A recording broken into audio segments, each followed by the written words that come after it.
Hey friends, it is good to see you today. It is February the 12th. And today's lesson reminded me of a good old-fashioned building campaign.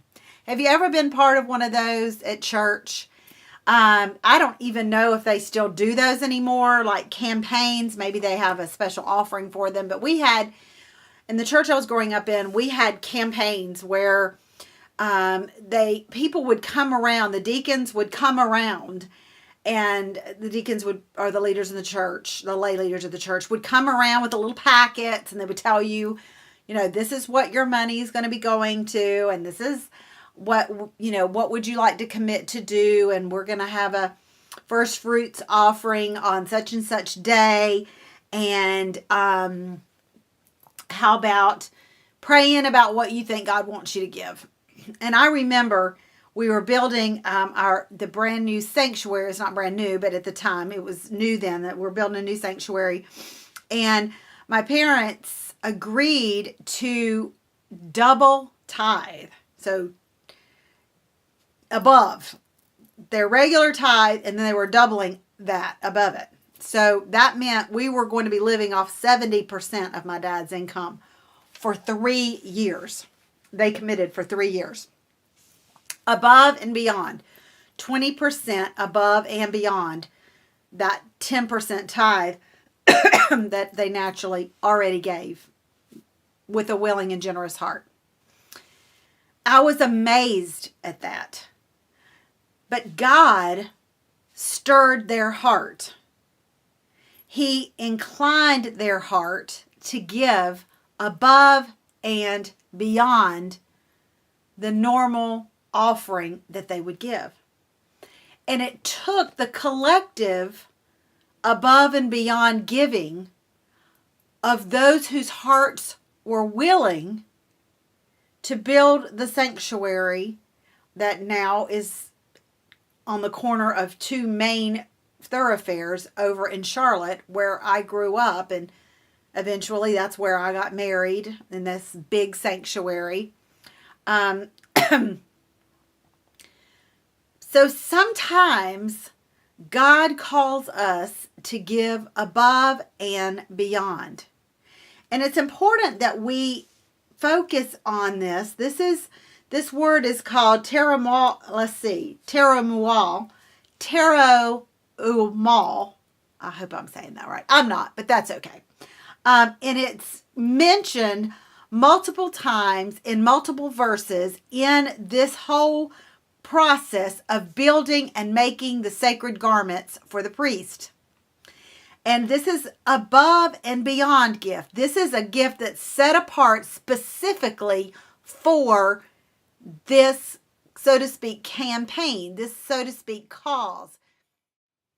He wasn't saying that I want you to take what you normally give. He was saying, I want you to give above and beyond. And I'll tell you, that's when we want to squeeze our wallets, right? We want to tuck our debit card or way down in our pockets. We want to hold on and go, wait a minute, that 10%, or that gift, that offering that I give each week, which I tithe 10%. Or each check, that's way above and beyond what I feel like I can give. And now you're asking me to give more. Some people didn't, I assume, because it said, all those whose hearts were stirred, whose spirits were moved, came and brought their sacred offerings to the Lord.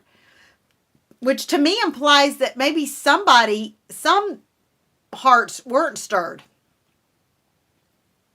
So we have to have our hearts in tune with the Spirit and submit to the Spirit's leading when it comes to giving above and beyond. And He will call us to do that.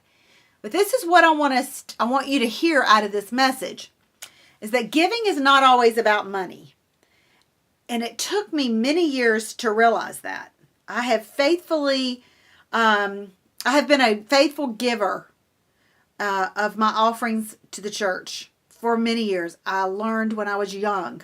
There have been seasons where I wasn't as faithful as I should be in trusting God, but my overall faithfulness has been, I'm trusting you with my first fruit. The above and beyond is what always got me. I would argue with God and say, I gave 10% already to the church. And in my heart, I knew he was telling me to contribute to this, to help with this. But I always made an equality. I made giving and money equal, and that's not all that giving is. Sometimes we're giving our time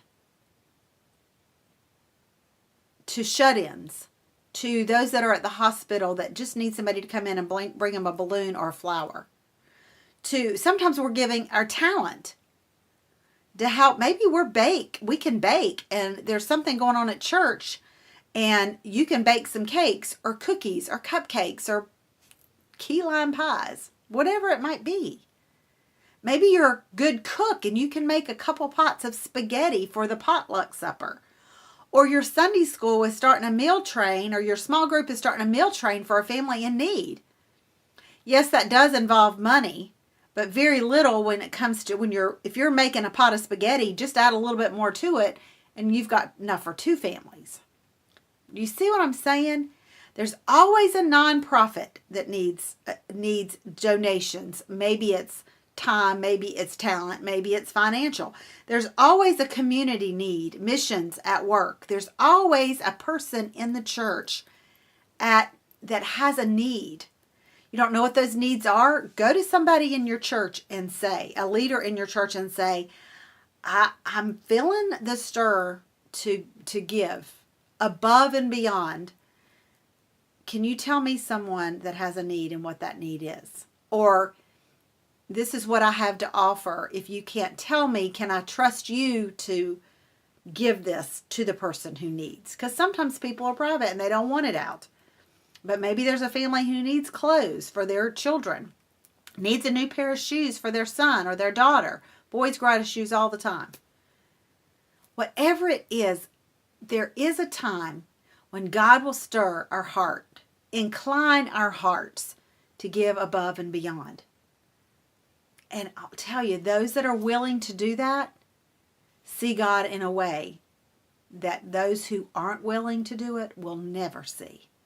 I have learned that from experience. We'll see you next time on Read Through the Word.